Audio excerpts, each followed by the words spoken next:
Greetings, Guardians. My name is Bife here. I know that a lot of you are still expecting word on everything that has happened with regards to the layoffs, but I think I've said my piece.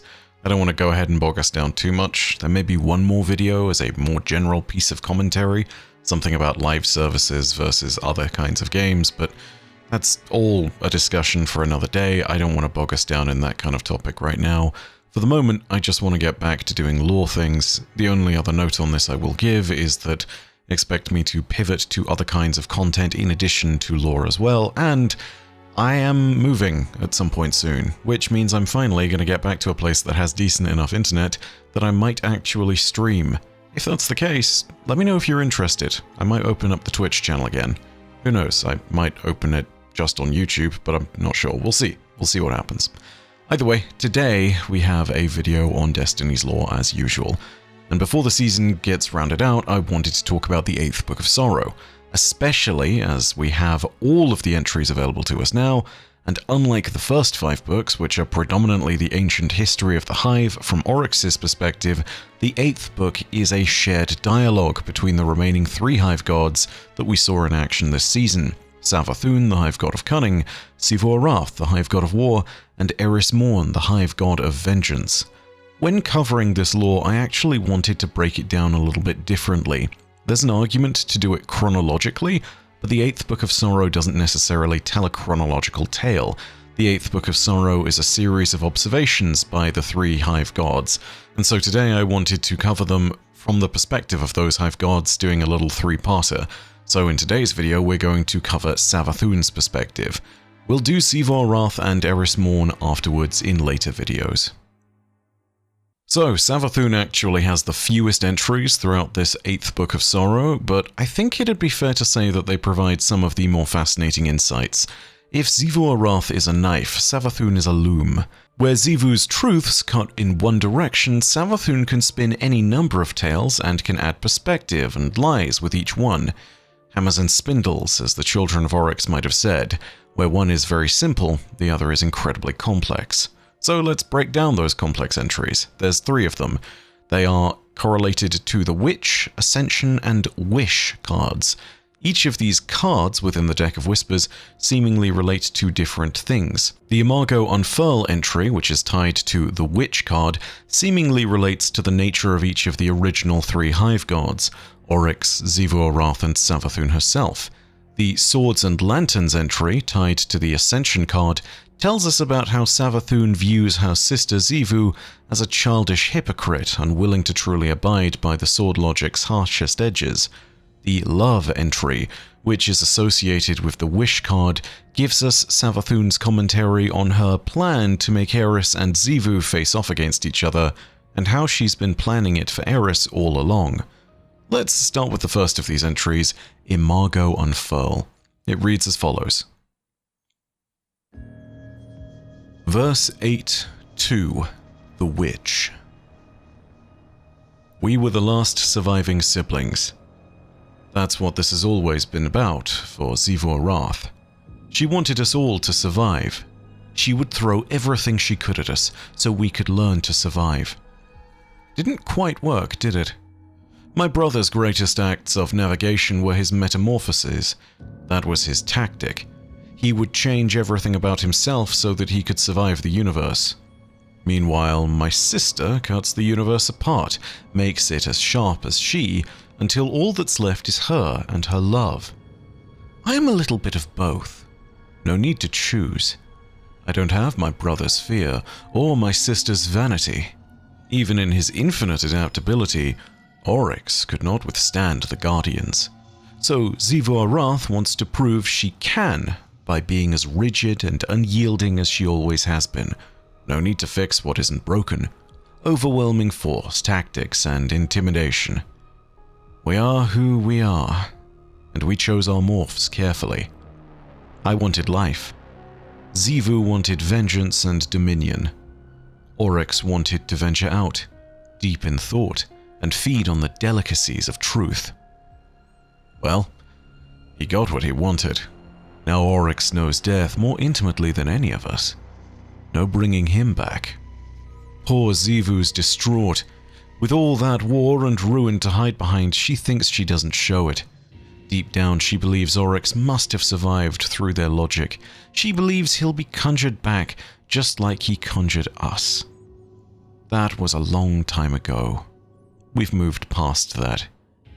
Despite everything to come, I will live on, with and without them. Should I say that I miss my siblings?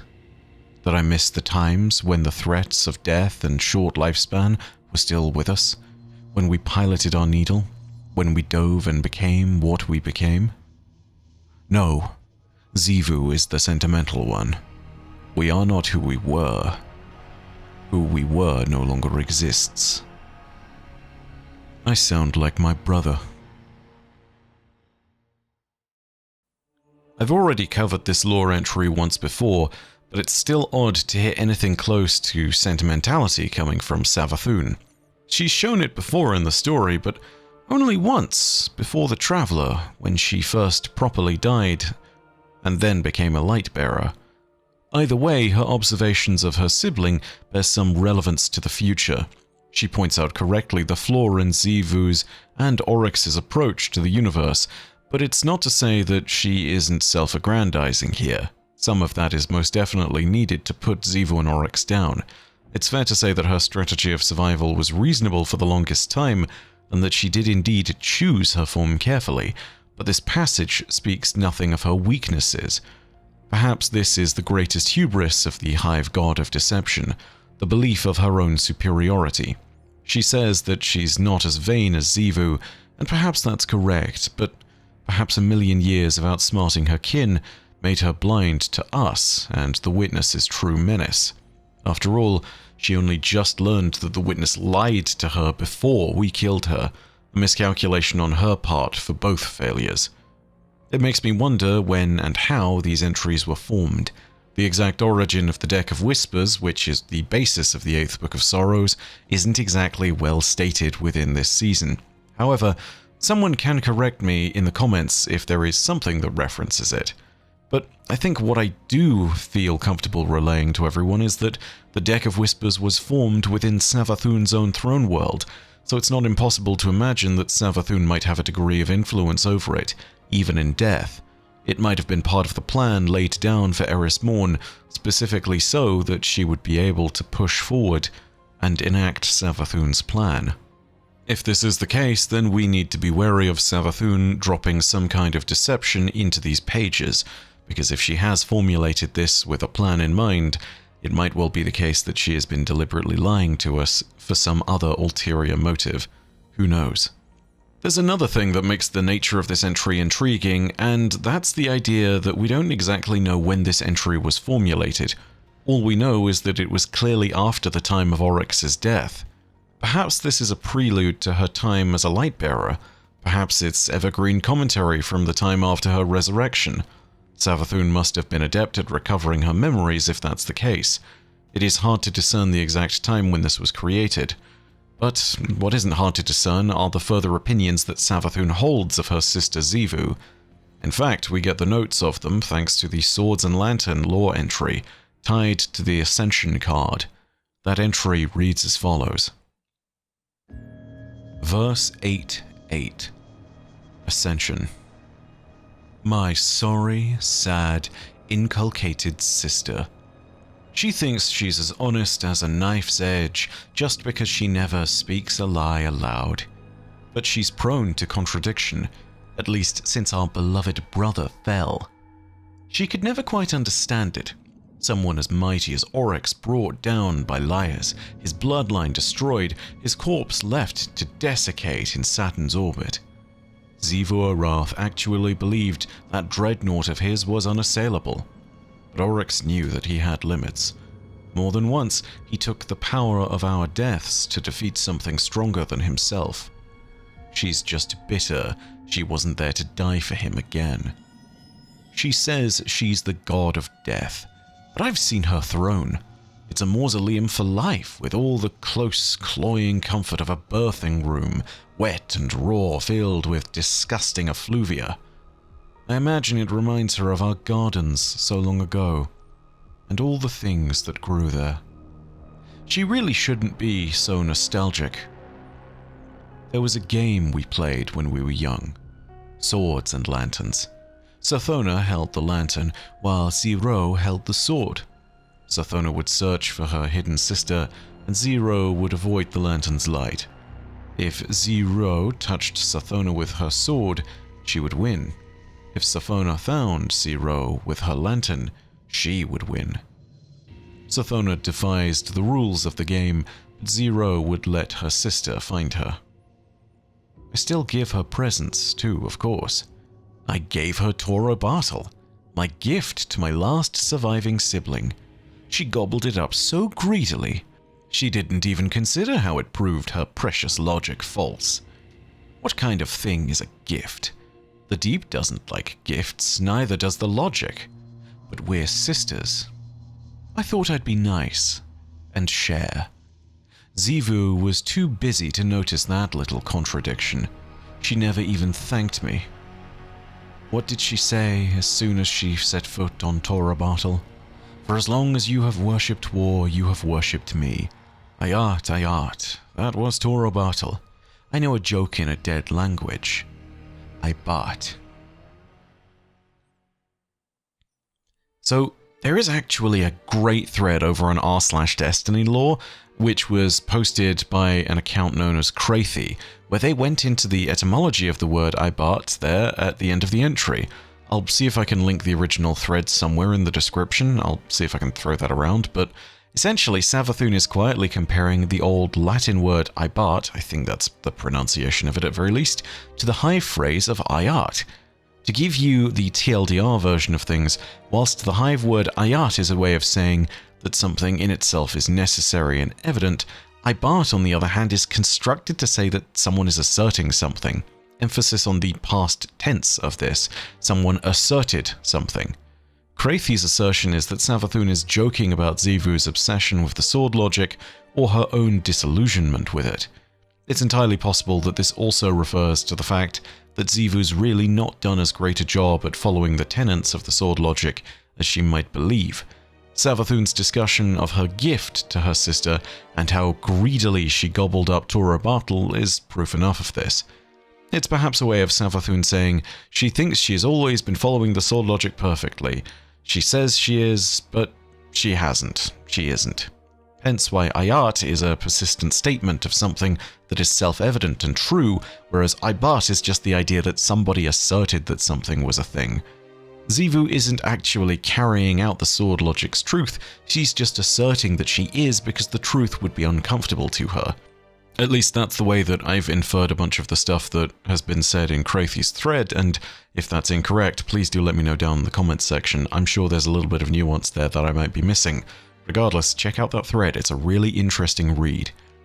Either way, Xivu's inability to carry out the sword logic's truths is something that relates back to the game that was mentioned by Savathun in this entry, the game of swords and lanterns that her younger self and Xivu Arath's younger self, Zero and Sathona, would play.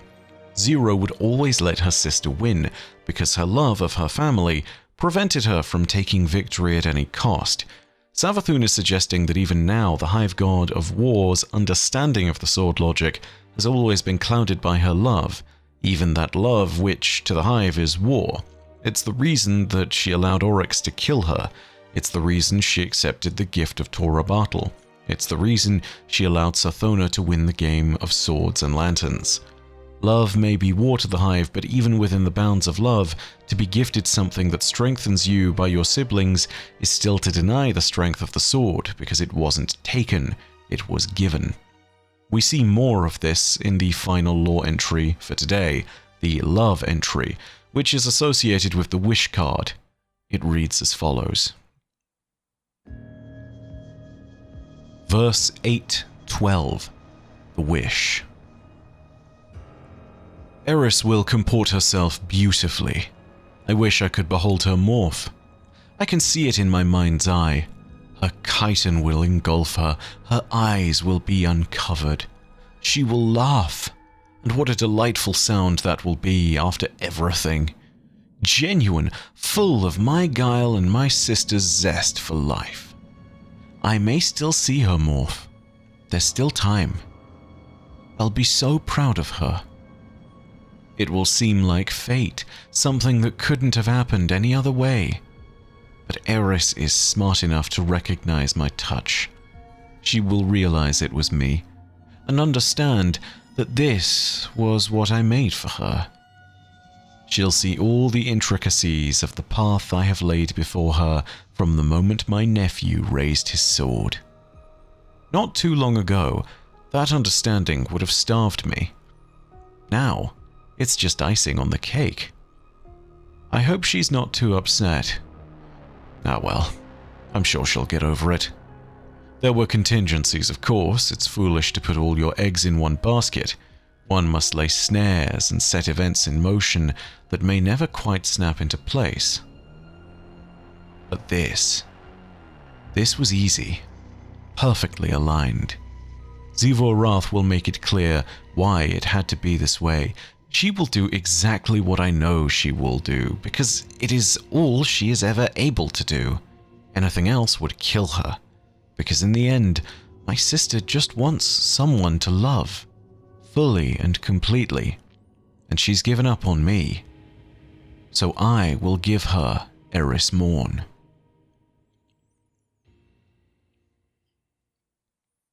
I kind of alluded to it just before reading this entry, but this actual lore entry's commentary isn't just on Eris Morn, it's also an extension of the commentary that was made previously on Xivu. In a way, I wonder if this is a hint towards Savathun's greater plans. Savathun knows her sister's nature. She clearly understood that Xivu was going to see Eris as the one who mantled her brother's logic. She perhaps even knew that by rejecting that logic, Eris would break Xivu's heart. I wonder if this might not be the whole point of the exercise. I wonder if Savathun wants to see Xivu grow out of her immaturity and to accept that she has never really, truly known the sword logic. Maybe there is an end to this that brings the Hive siblings back together, but maybe this is just another part in the game that they've been playing for their entire existence, an objective of the game that is shifting constantly, and yet now has shifted into something far more dramatic due to Savathun's change into a light-bearer. Granted, that's all assertion and it's not confirmable, but I wonder if it's not impossible that Savathun might use this point as a means of uniting with her sister, or forcing her to comply with her for the sake of accomplishing some other goal. Of course, if needs be, I imagine that it's not at all impossible that Savathun would be able to manipulate anybody she wanted, Xivu Arath included, and so perhaps having a weaker and more pliable Xivu is actually a part of her plans for the future as well, something we'll need to think about as time goes forward. One thing we can be certain of is this though, Savathun has had plans for Eris for a long, long time. According to this entry, she's had those plans since the time Crota raised his sword. Keep in mind the scope of that time as well. Depending on when Savathun quotes Crota as having raised his sword, she's either talking about the moment of Crota's birth or the moment that Crota first raised his sword on Mara Ibrium. She could alternatively be referring to when Crota was beginning to get resurrected in the Dark Below, but either way, no matter when this time period is, it's very clear that this plan with Eris at its center has been in motion for a long time, and that this has been one of the steps of it. Taking down and humbling Xivu Arath so much was only part of this bigger plan. So, what's the next step? Where does she go? Why would she deliberately break her sister's heart? Was it to change her perspective, to weaken her so she might become the sole sovereign of the Hive? To bring her over to the side of the light? Was there something else we haven't even thought of yet? Who knows? Most fascinating of all, how did Savathun know about Eris so early on? She'd have had to start laying that path from before the time when Eris broke out of the Hellmouth, if some of our assumptions about this are correct. If the note of when Crota first raised his sword is truly talking about Crota's death, then this was something that Savathun was waiting for and planning around for millennia. It is perhaps possible that she was watching Eris this whole time, even since before she went down into the Hellmouth. But how could Savathun have possibly done this? Did she have spies? Did she have a Shrieker specifically watching over Eris? Was there something else going on? Who knows? Regardless of all the possibilities, I think the clear thing is that we have played into Savathun's plans for now. This was all exactly as she needed it to be. Now that the Witch Queen lives again, we have only more reason to be cautious around the Queen of Lies. Who knows what her next plan might be, and what further plans she is concocting. But that's all from me for now. I hope you enjoyed the video. If you did, go ahead and leave a like. And of course know that you can hit subscribe and the bell next to subscribe to turn on those email notifications. And if you have your own thoughts, leave them down below in the comments section. But as per usual, know that your viewership as always is quite enough for me. And that in the meantime, my name is Bife. Perodacia Arastra. I'll see you, Starside.